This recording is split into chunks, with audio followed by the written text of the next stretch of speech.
They say you should never mix family and business. I learned that lesson the hard way. My name is Ruby. Ruby Martinez. 15 years ago, I started a small bakery with just $500 and a dream. Today, I have 3 locations across Chicago, 50 employees, and customers who line up around the block for my red velvet cupcakes. But my mother-in-law Doris never approved.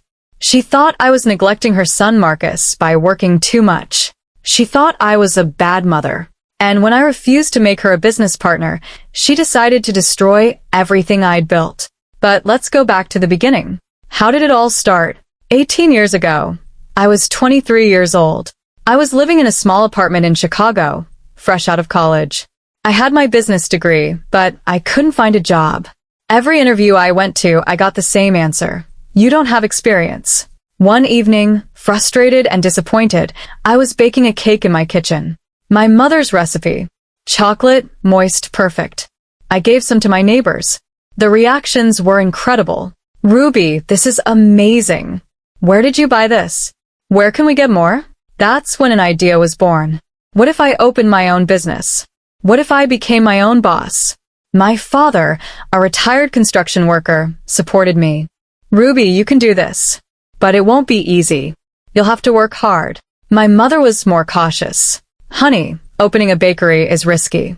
What if you fail? Then I'll try again, Mom.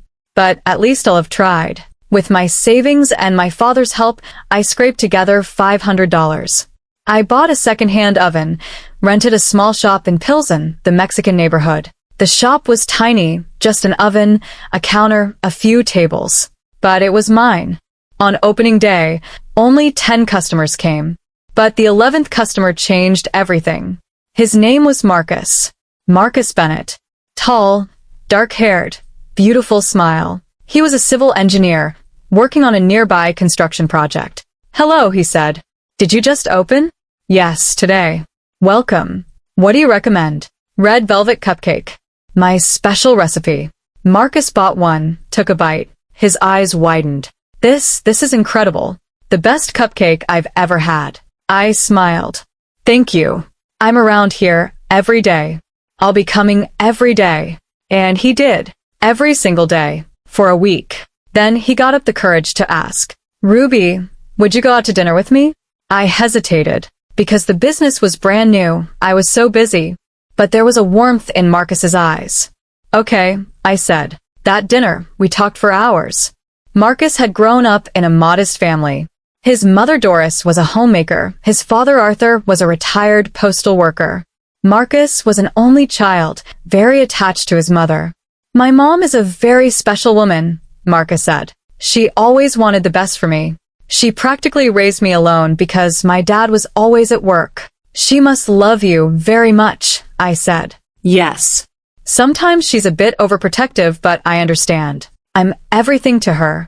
That sentence, in retrospect, should have been a warning sign. But back then I was young and in love. I didn't notice. 6 months later, we got engaged. A year later, we got married. The wedding was in Chicago, in a small church. There were lots of people on my family's side, my aunts, cousins, friends. On Marcus's side, just Doris, Arthur, and a few close friends. When Doris first saw me, she gave me an evaluating look. Nice to meet you, Ruby. Marcus has told me a lot about you. Nice to meet you too, Doris. I hear you run a bakery. Interesting. It's hard work. Long hours. Yes, but I love it. Will you be able to make time for Marcus too? Marriage takes time. I smiled, a bit tense. Of course. We'll find balance. Doris said nothing, but there was doubt in her eyes. After we got married, Marcus and I rented an apartment in Lincoln Park.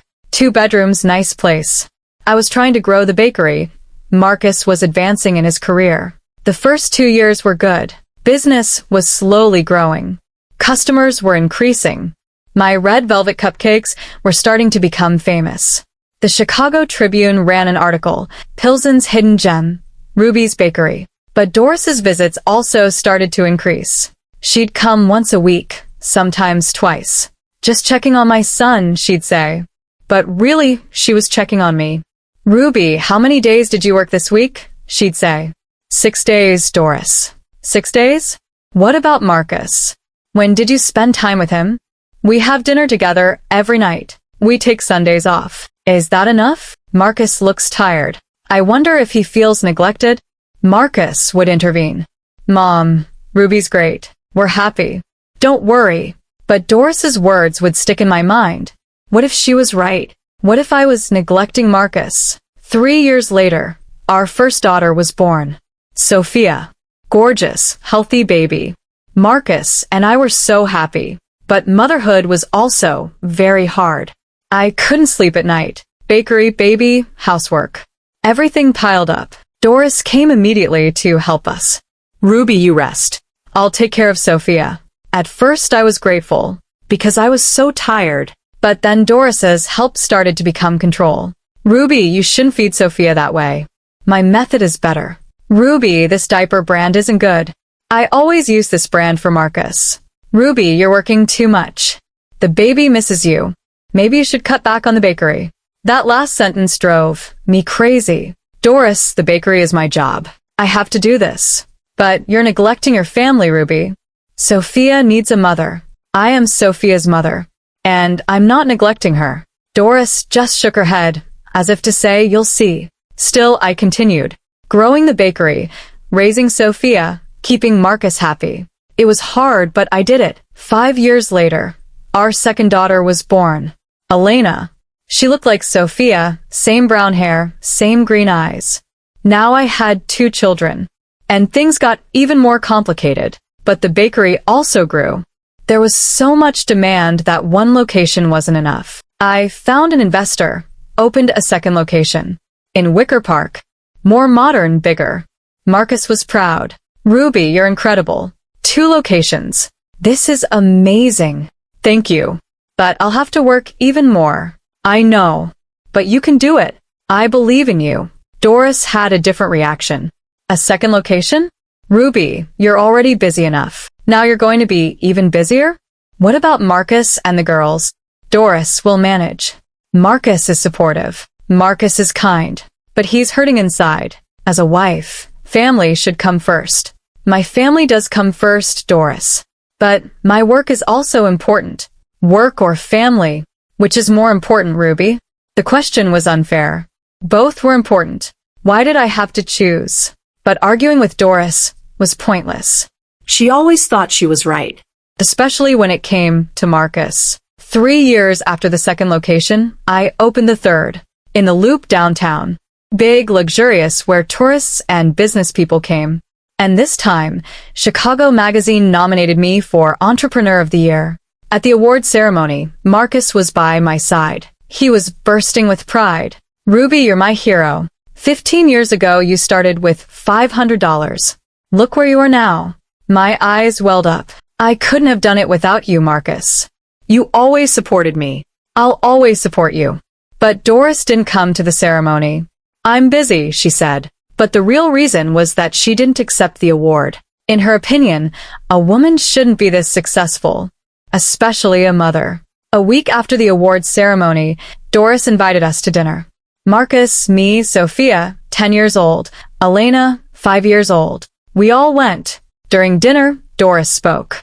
Ruby, there's something I want to talk to you about. Yes, Doris?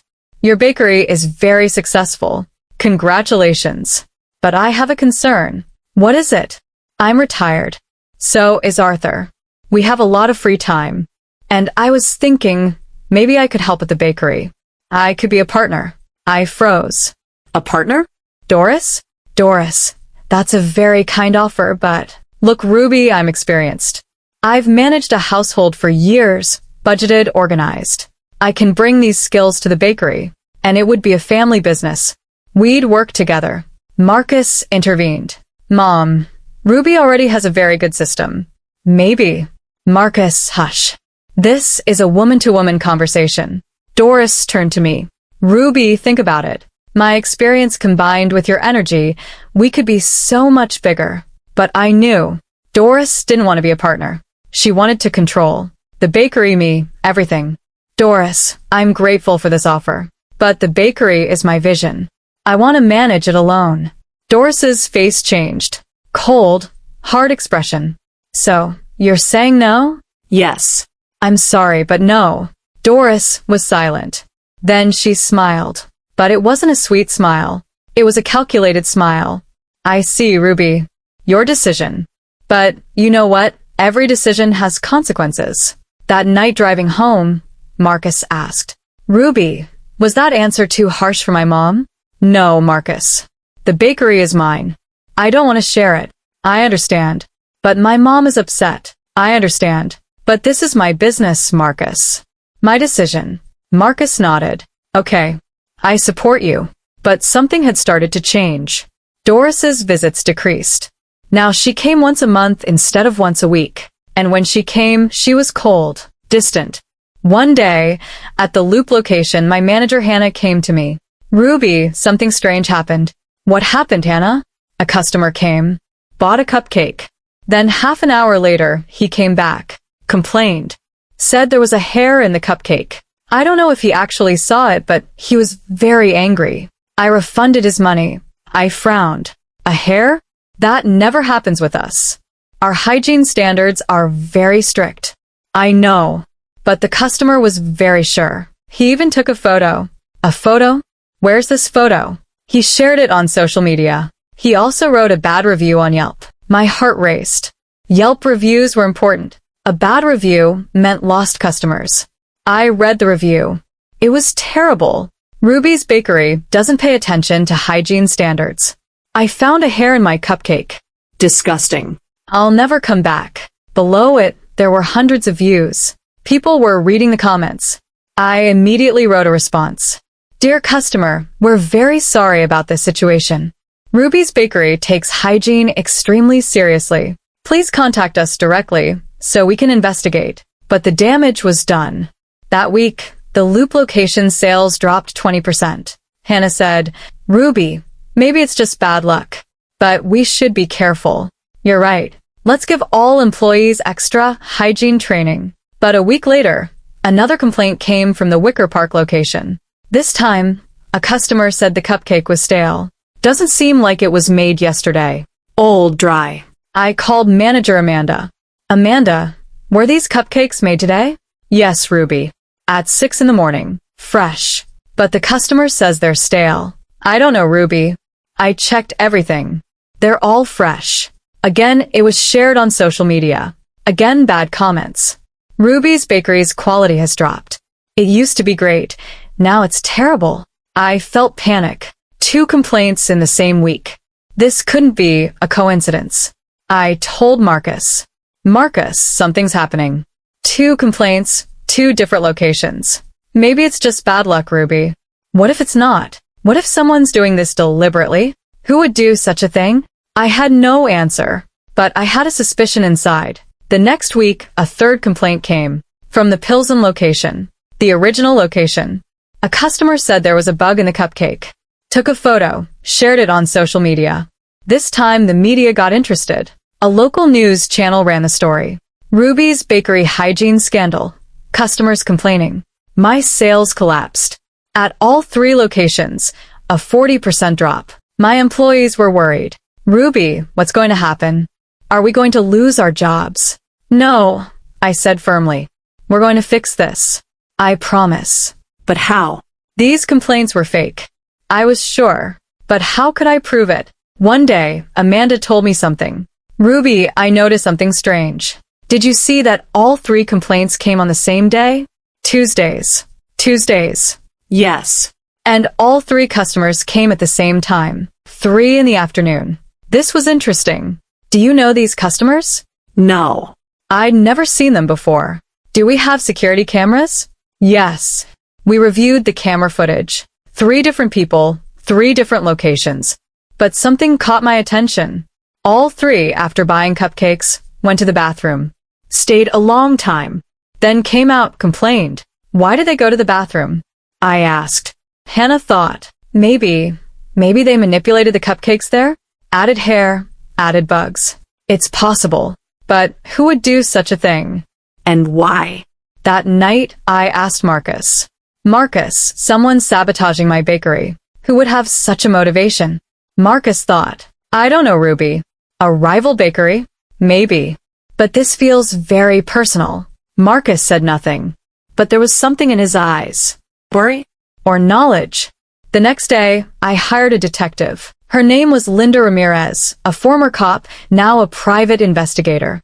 Ms. Martinez, I understand your situation. Someone's sabotaging your business. I'll find them. Thank you, Linda. Linda investigated for a week. She analyzed camera footage, researched social media accounts, looked for witnesses. And finally, she found something. Ms. Martinez, this is interesting. All 3 complainants were paid by the same person. I tracked the bank records. All 3 received money transfers from the same account. Whose account? Linda said a name. And I froze. Doris Bennett. My mother-in-law. I sat in Linda's office, staring at the bank records on the screen. Doris Bennett. Doris Bennett. Doris Bennett. 3 different payments, 3 different people. Each one $500. Payment for sabotage. Are you sure? I asked Linda. This is really Doris's account? Yes, Ms. Martinez. I'm 100% certain. Doris Bennett transferred money to all 3 people. And the timing matches up perfectly with the complaints. My hands clenched into fists. My mother-in-law, the woman who'd been criticizing me, belittling me, trying to control me for years. Now she was trying to destroy my business. I need to show this to Marcus, I said. Be careful, Linda said. Marcus is very attached to his mother. He might not believe it. He'll have to believe it. The evidence is right here. That evening when I got home, Marcus was in the kitchen. He was making dinner with the girls. Sophia was making pasta, Elena was making salad. A normal, happy family scene. Hello, honey, Marcus said. How was your day? Marcus, I need to talk to you. Privately. Marcus frowned. Did something happen? Yes. But not in front of the girls. We'll talk later. After dinner, the girls went upstairs to their room. Marcus and I stayed in the living room. I showed him Linda's report. What's this? He asked. The detective's report. She investigated the sabotage. And she found someone. Marcus read. As the pages progressed, his face changed. It went white, then red. This can't be true, he said. My mom couldn't do this. The evidence is right here, Marcus. Bank records, timing, everything. But why? Why would my mom do something like this? Because I rejected her. She wanted to be a partner, I said no. And this is her revenge. Marcus shook his head. No. No, Ruby. My mom's not like that. She's just protective. Overprotective. But she wouldn't sabotage. Marcus, look at the evidence. Maybe there's a mistake. Maybe her account was hacked. Maybe. Marcus. My voice rose. Don't fool yourself. Your mother did this. And you need to accept it. Marcus stood up. You're making accusations against my mother. Without proof. There is proof. Right here. No. Marcus yelled. You just don't like my mother. You're looking for excuses to blame her. I was shocked. You seriously think that? I've put up with Doris's criticism for 15 years. She constantly implied I was a bad mother, bad wife. And now she's sabotaging my business. But you're still defending her. She's my mother, Ruby. And I'm your wife. Shouldn't you believe me? Marcus was silent. Then he said, I need to talk to my mom. I'll ask her. Marcus, she'll deny it. Of course she'll deny it. I'm still going to talk to her. Because I trust my mother. And he left the house. Got in the car, drove away. Probably to Doris. That night, I couldn't sleep. Marcus came back at midnight. Went straight to the bedroom, didn't talk to me. The next morning, at breakfast, Marcus spoke. I talked to my mom. She denied everything. Said the bank records must be fake. Someone set her up. And you believed her? I don't know, Ruby. My mom was very convincing. My heart broke. My husband didn't believe me, despite the evidence. Okay, Marcus, I said coldly. You choose your mother's side, but I know the truth, and I'm going to prove it. That day when I went to work, Hannah came with something urgent. Ruby, big problem. Our supplier canceled the contract. What? Which supplier? Sweetland Supplies. Our flour, sugar, butter supplier. They said they can't work with us because of hygiene issues. But we don't have hygiene issues. Those complaints were fake. I know, but the supplier saw the social media. They don't want to risk their reputation. I panicked. Without a supplier, I couldn't get materials. Without materials, I couldn't make cupcakes. Let's find another supplier. Right away. Hannah shook her head. I tried, Ruby. But everyone's saying the same thing. You have a reputation risk. No one wants to work with us. This had to be Doris. She'd influenced the suppliers too. That afternoon, when I went to the Loop location, there was worse news. The landlord, Mike, called me. Ruby, I need to talk to you. About the lease. What happened, Mike? The neighboring businesses are complaining. They're saying your bakery's hygiene scandal is affecting the whole building. Customers have decreased. And they want you out. Mike, that scandal was fake. Someone's sabotaging me. I know, Ruby, I believe you. But the other tenants are pressuring me. And I have things to consider too. I'm sorry, but I'm hesitant about renewing the lease. Mike, please. This is my business. 15 years of work. I know. But I need to make a decision within a month. By then, if you fix the situation, we'll talk. When I hung up the phone, tears streamed down my face. Everything was starting to collapse. Suppliers, landlords, customers. Doris was systematically destroying everything. When I got home, Sophia asked, Mom, are you okay? You look like you've been crying. I'm fine, sweetie, I said, trying to smile. Just tired. But Sophia was a smart kid. Mom, is there a problem at the bakery? Friends at school asked. They saw bad things on the internet. My heart clenched. Now it had even reached my children. Sophia, everything will be fine. I promise. But how? How would I fix it? That night, Marcus came home late. Where were you? I asked. I visited my mom. She's very upset, Ruby. You accused her. Now she's depressed. Depressed? She's destroying my business, Marcus. My suppliers are gone. My landlord's thinking of evicting me. My kids are being teased at school. Maybe all this is coincidence, Marcus said. Coincidence? Seriously, Marcus? Can all this happen coincidentally at the same time? Maybe you're getting paranoid, Ruby. Stress is affecting you. I was trembling with rage. I'm not paranoid. I'm realistic. And the reality is, your mother is destroying me. But you don't want to see it.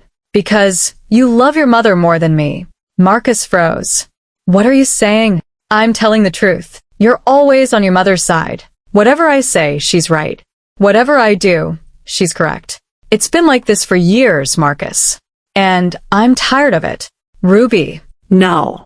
Listen, I've been in this marriage for 15 years. For 15 years, I've lived in Doris's shadow. Not a good enough mother, not a good enough wife, spending too much time on work. I'm never enough, and you never defended me. Never. Marcus was silent, because I was telling the truth. Now, I said, you have to make a choice, Marcus.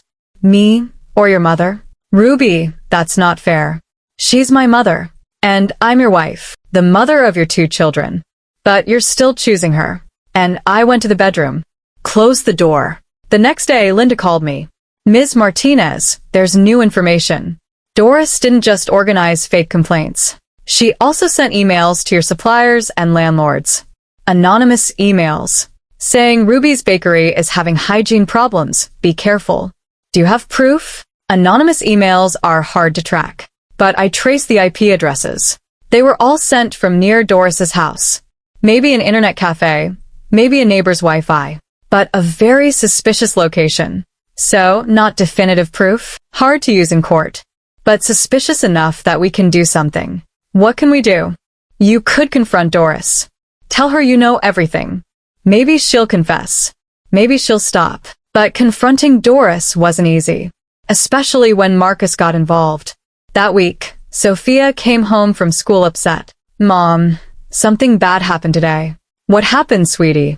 A kid in class said your bakery is dirty. You don't know how to make cakes. And they made fun of me.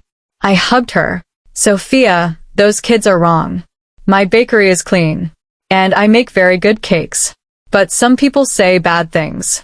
Because they're jealous or they don't know. But Mom, why is everyone saying bad things? Because someone's lying, sweetie. And we're going to find the truth. I promise. But that night, Elena came crying too. Mom, why doesn't Nana Doris come to see us anymore? Because Nana is very busy, sweetie. But I miss her. She used to read me stories. Why doesn't she come now? How could I explain? How could I tell her that Nana was sabotaging her mother? Elena, Nana loves you. But right now Mom and she have some problems. Adult problems. But they'll be solved. But would they be solved? Looking at the situation, everything was getting worse. Friday evening, Doris invited us to dinner. Family dinner, she told Marcus. I'm not going, I said. Ruby, please. The girls want to. And maybe we can talk and work things out. Work things out. Marcus, your mother is destroying me. There's nothing to work out. Maybe it's all a misunderstanding. Maybe if we talk. No, Marcus. I'm not going. You and the girls go. Marcus looked sad. Okay. But think about this, Ruby. It can't go on like this. That evening, I stayed home alone. Marcus and the girls were at Doris's. I sat, drank a glass of wine, and thought, could this marriage continue?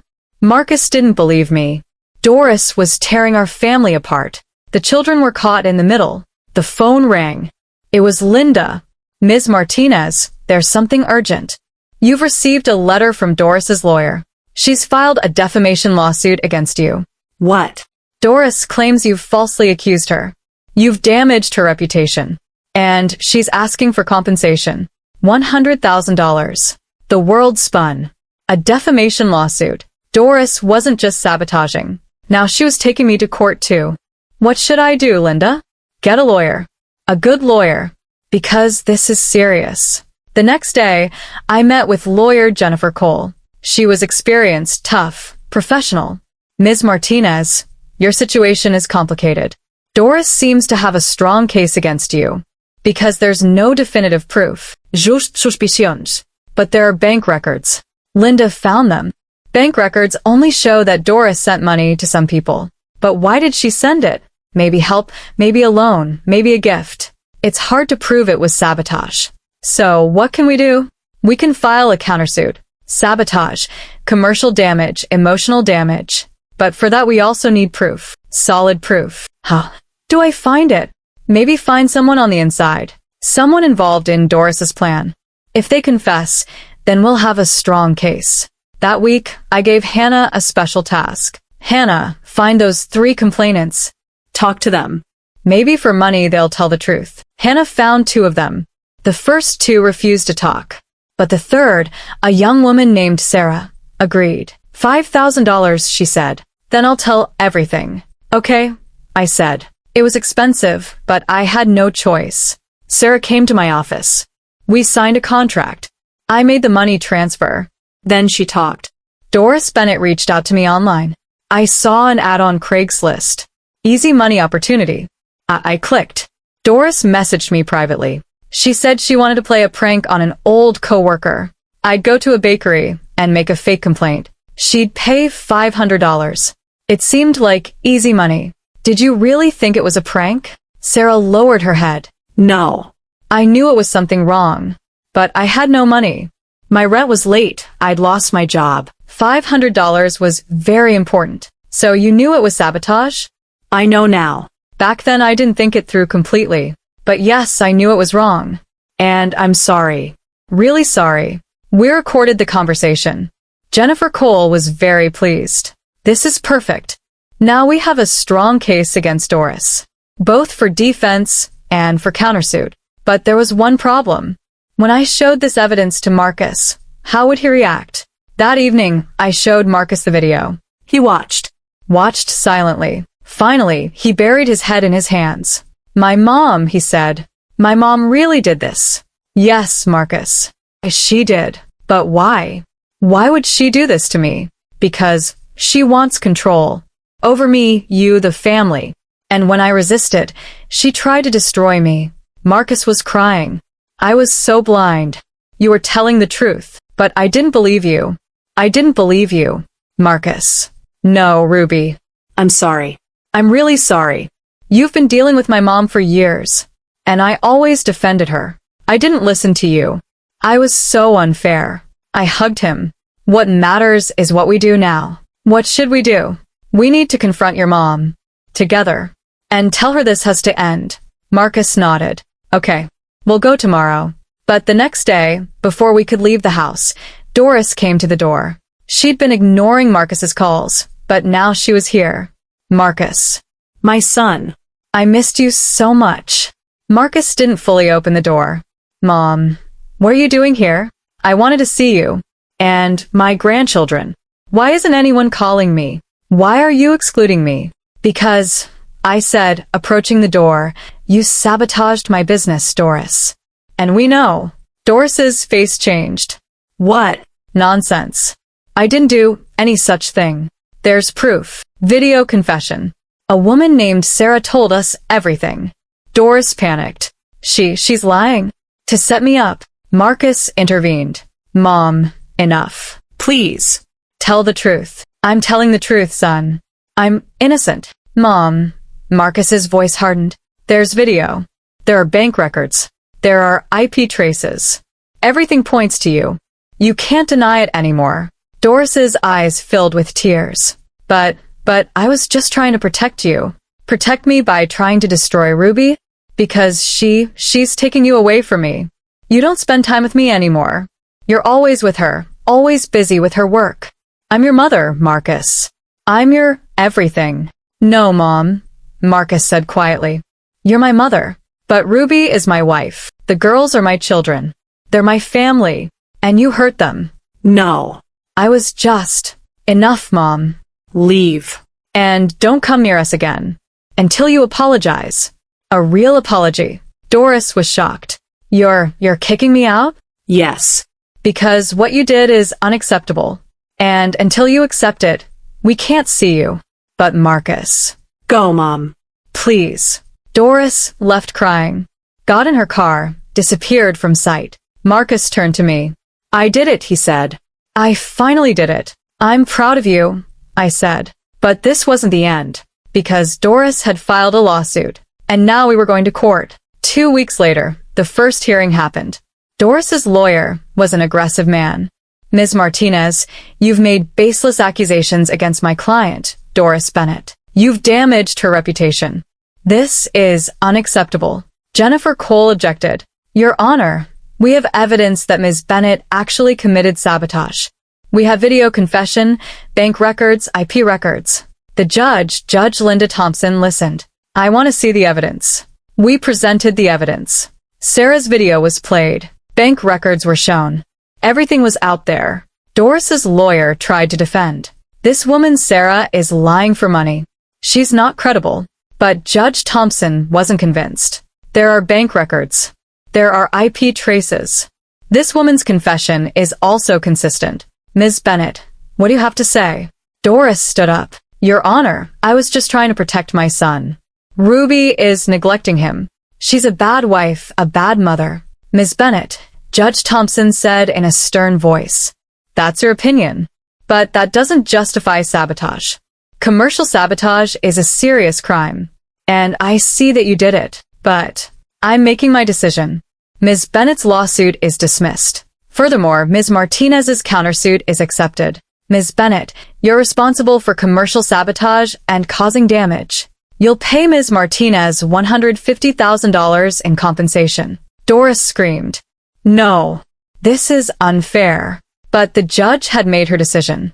When we left the courtroom, Marcus hugged me.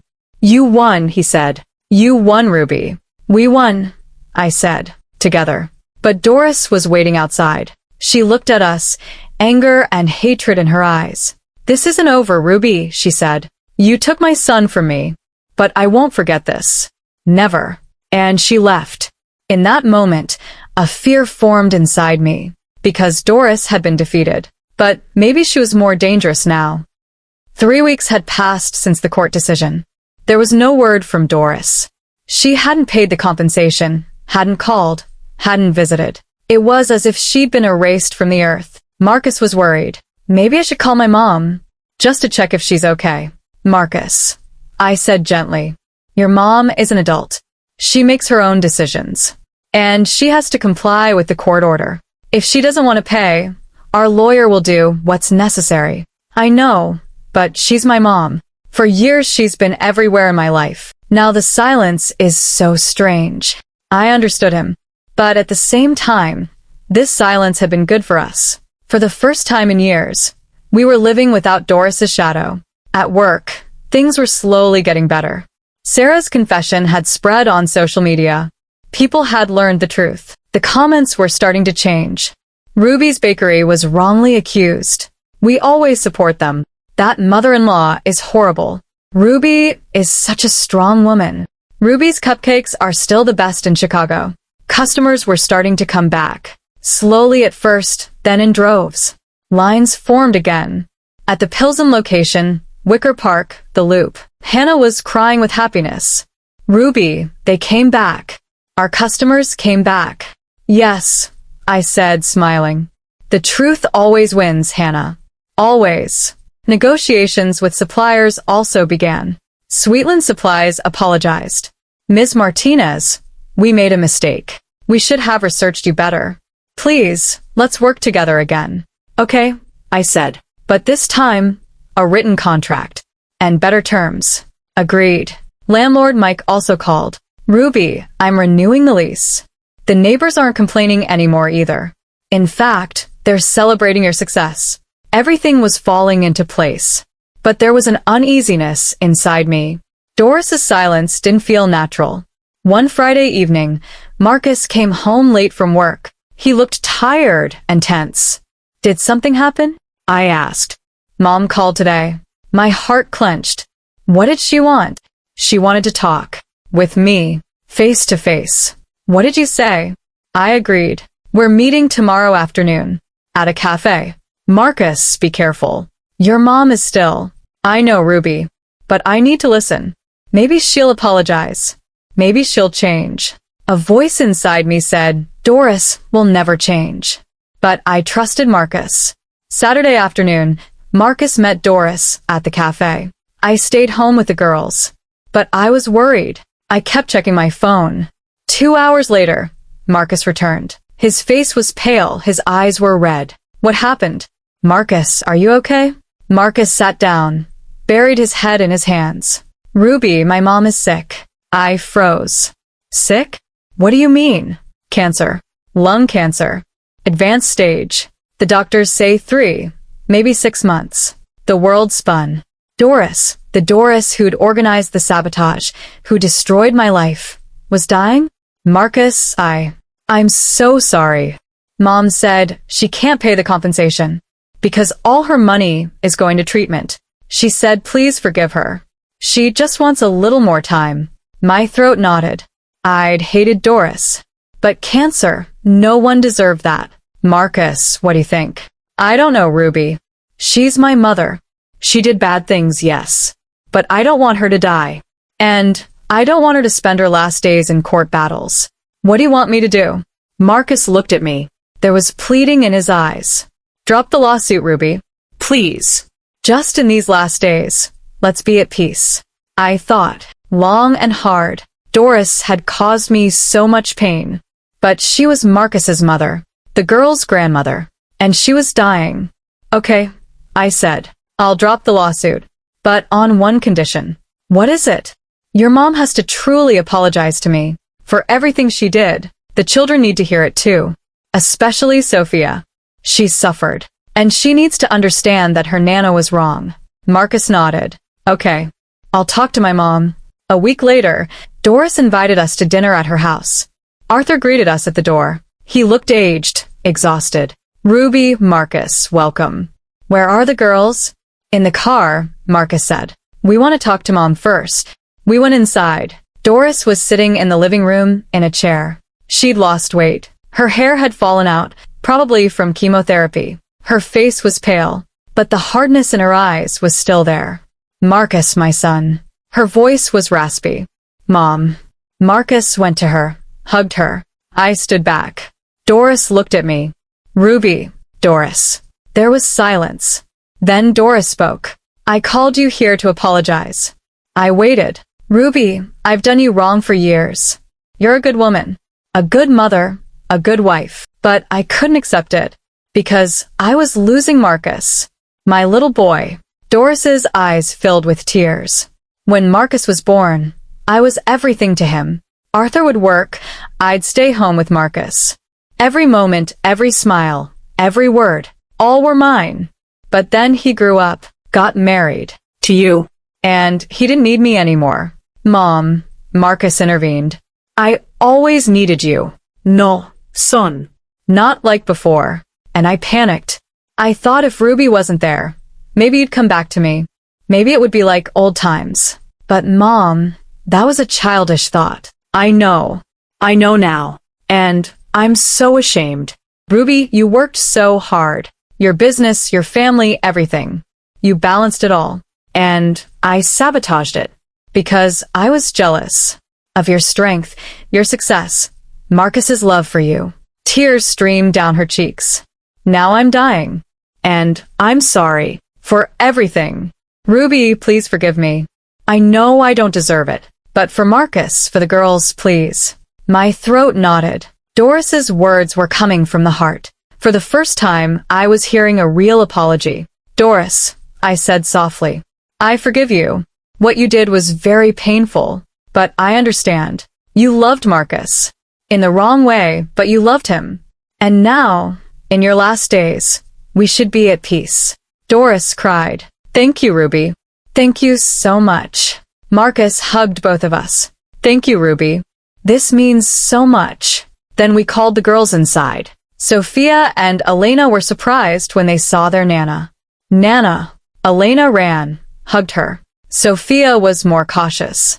Is Nana sick? Sophia asked.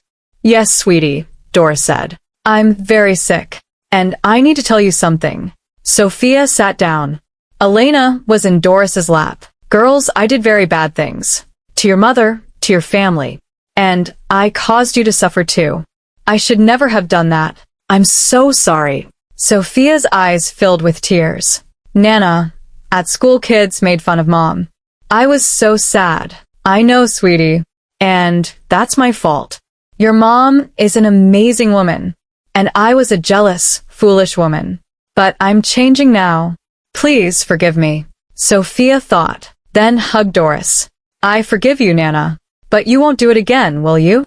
Doris laughed through tears. No, sweetie. Never. I promise. That evening, we had dinner together. Arthur quietly served, smiled. For the first time in years, we were together as a family in peace. But Doris's condition was bad. She was coughing, struggling to breathe. Marcus was worried. Mom, let's go to the hospital. No, son. I want to be here, with you. But at midnight, the situation worsened. We had to call an ambulance. Doris was taken to Northwestern Hospital. In the emergency room, the doctors worked. But Doris was weak, too weak. The cancer had spread everywhere. Toward morning, the doctor came. Mr. Bennett, I'm sorry. Your mother is very weak. Maybe a few days. Maybe a few hours. Marcus collapsed. I supported him. Arthur cried quietly. The next day, Doris was conscious but very weak. Marcus sat by her side, held her hand. Mom, don't leave. Please. Doris smiled. Marcus, you're strong. And Ruby is with you. The girls are with you. You'll be fine. But without you, you'll be better without me, son. Because I always tried to control. But now I'm setting you free. Live, Marcus. Be happy. Love Ruby. Love the girls. And forgive me. I already forgave you, Mom. Doris looked at me. Ruby, look after my son. He's a good man. But sometimes weak. Strengthen him. I promise, Doris. And tell the girls.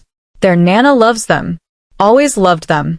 That evening, at 7 o'clock, Doris died. Quietly, peacefully. Marcus was by her side, holding her hand. The funeral was a week later. In a small church in North Chicago. About 50 people came. Family, friends, neighbors, old co-workers. Marcus gave a speech. My mother wasn't perfect. She made mistakes. But she loved me. The best way she knew how. And now she's at peace. She's not suffering anymore. After the funeral, I sat at home quietly thinking. Doris was gone. The woman who'd been my enemy for years was gone now. I felt a strange emptiness. Are you sad? Marcus asked. I don't know.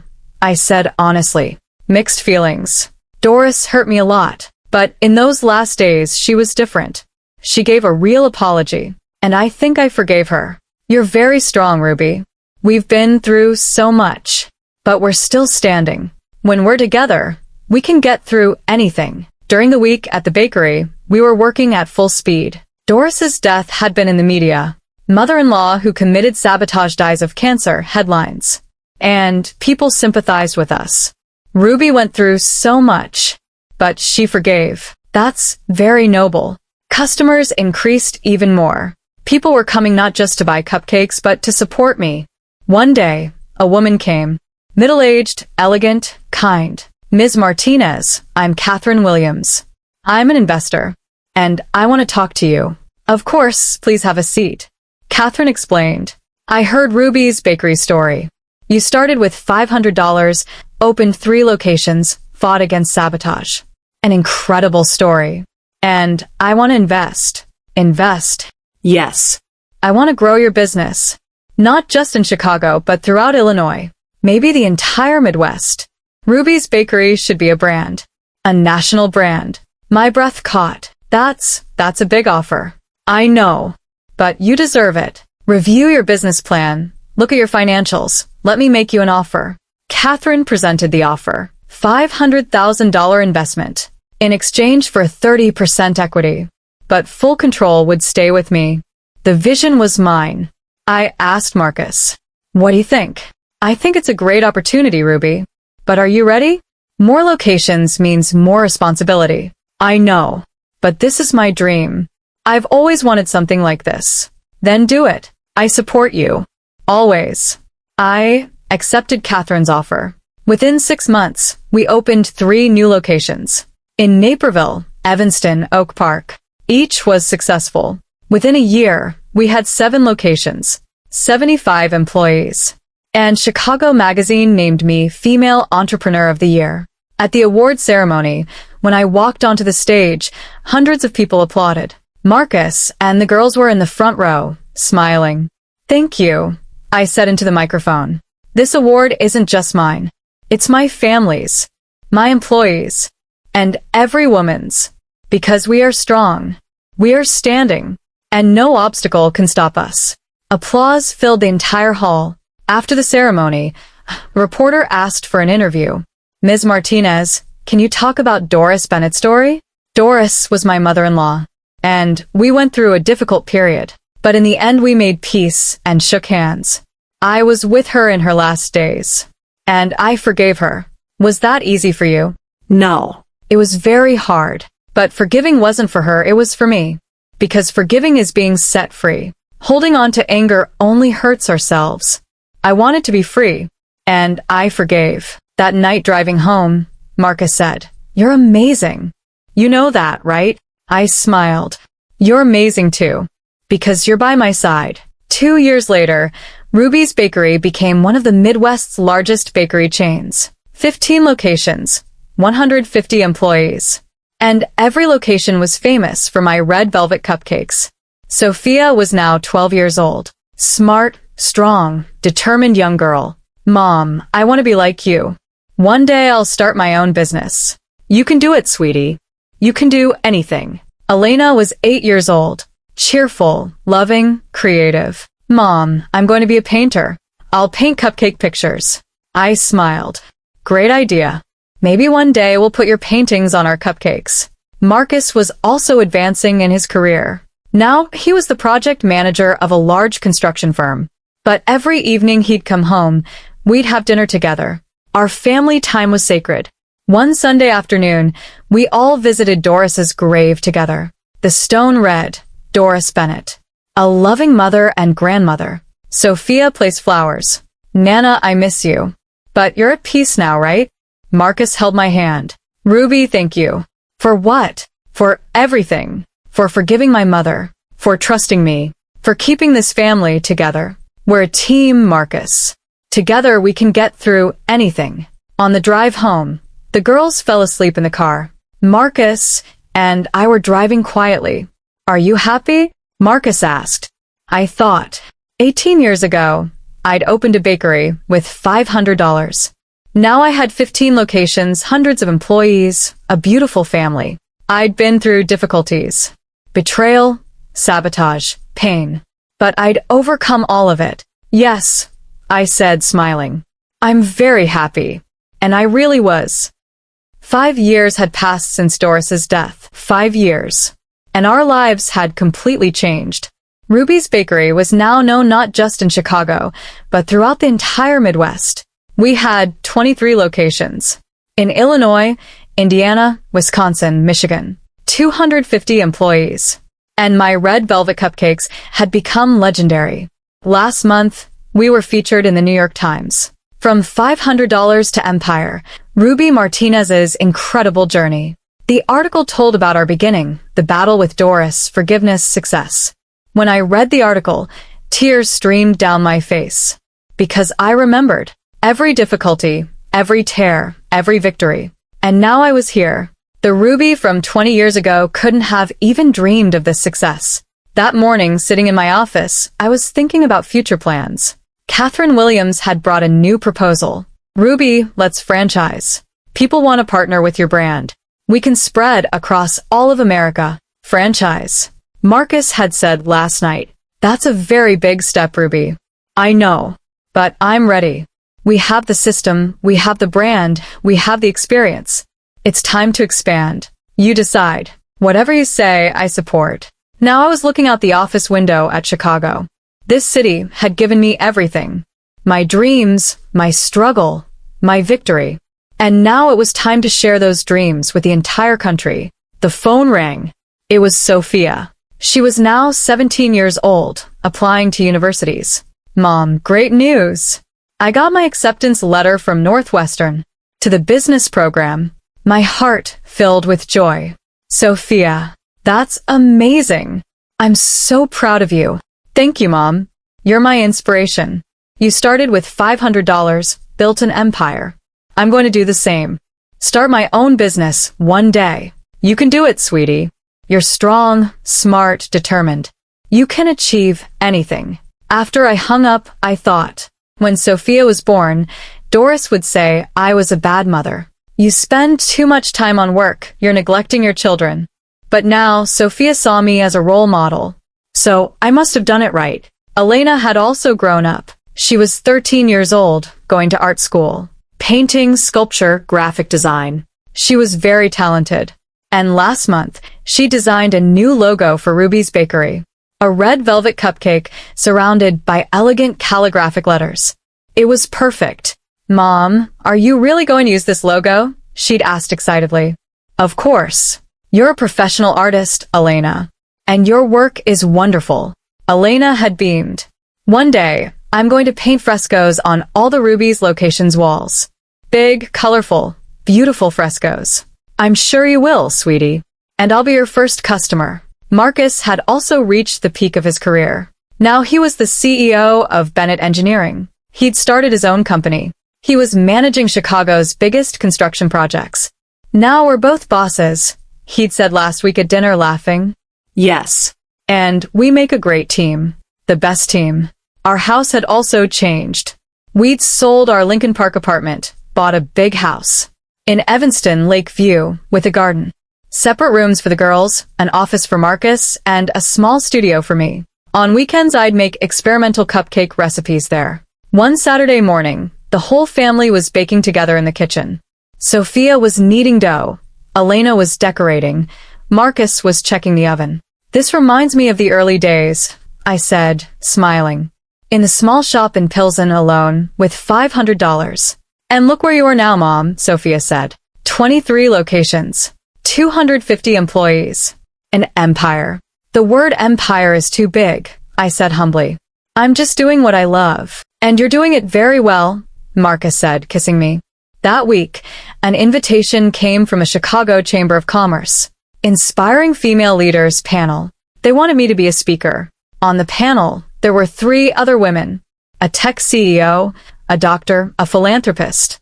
We were all in different fields, but our stories were similar. Difficulties, struggles, victories.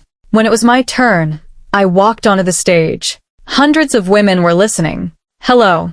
I'm Ruby Martinez, the founder and owner of Ruby's Bakery. And today I want to tell you my story. 20 years ago, I was a 23-year-old young woman.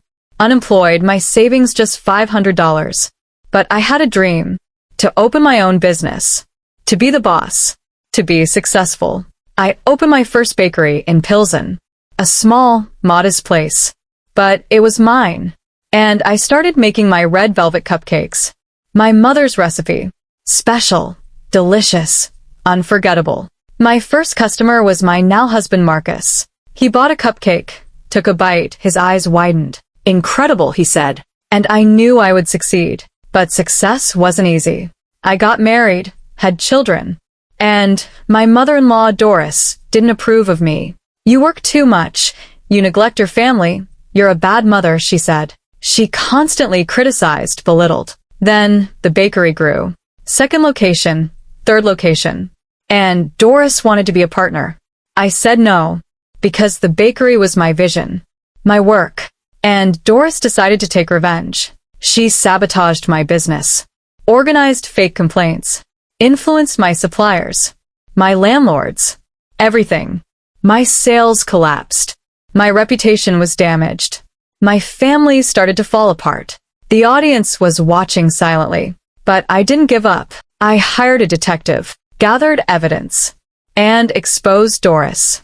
We went to court, and I won. But shortly after winning, we learned Doris had cancer. She was dying. And in her last days, she gave a sincere apology. I was jealous, she said. I was afraid of losing Marcus. And I sabotaged you. I'm so sorry. In that moment, I faced a choice. I could hold on to my anger. I could hate. Or I could forgive. I chose to forgive. Because forgiving was freeing myself, not being a prisoner of Doris's mistakes. And in her last days, we were together in peace. As a family. And Doris died in peace. Tears streamed down my cheeks. Now, 20 years later, I have 23 locations, hundreds of employees, a beautiful family. But most importantly, I have peace. Because I forgave. Because I let go. Because I looked forward. Applause erupted. Women stood up. Some were crying. After the panel, dozens of women came to talk to me. Ruby, your story affected me so much. I'm also having problems with my mother-in-law. And I don't know what to do. Listen, I said. Set your boundaries. Demand respect. But at the same time, show empathy. Maybe she's suffering too. Maybe she's afraid too. Try to understand. But don't sacrifice yourself. Another woman came. Ruby, I also want to start my own business.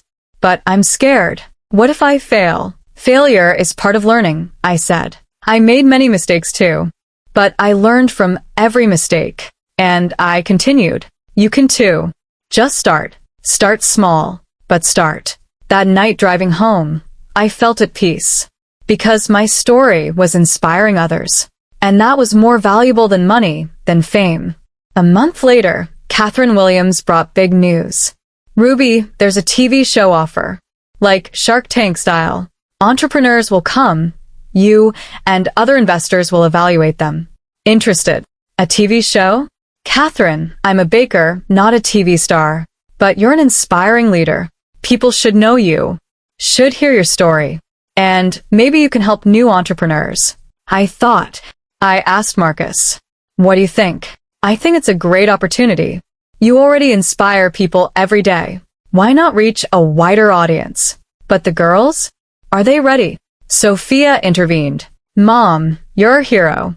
And the world should know you. Go. Do the show. I accepted the TV offer. The show's name became Rise Up. Each episode for entrepreneurs would come. Me and 3 other investors would listen to them, ask questions, maybe invest. In the first episode recording, I was very nervous. But when the camera turned on, I felt natural. Because this wasn't new to me. Every day, I talked with my employees, my customers. The first entrepreneur was a young woman. Her name was Maria. She wanted to start her own fashion brand. But she had no capital. Maria, I said, why do you want to do this? Because it's my passion, fashion design. And I want to offer stylish but affordable clothes to low-income women. A beautiful mission.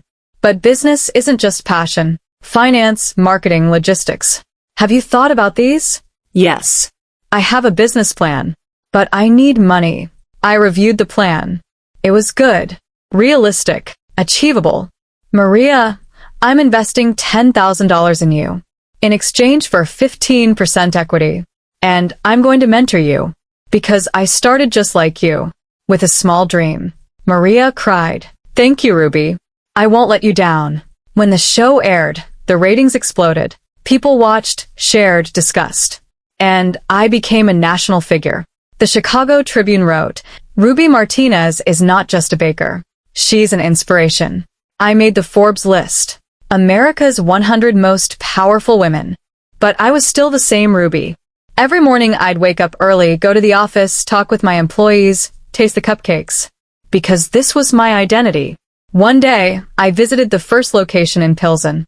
20 years later, it was still there, but now renovated, modern, yet keeping its essence. The manager, a young woman, Carla, greeted me. Ms.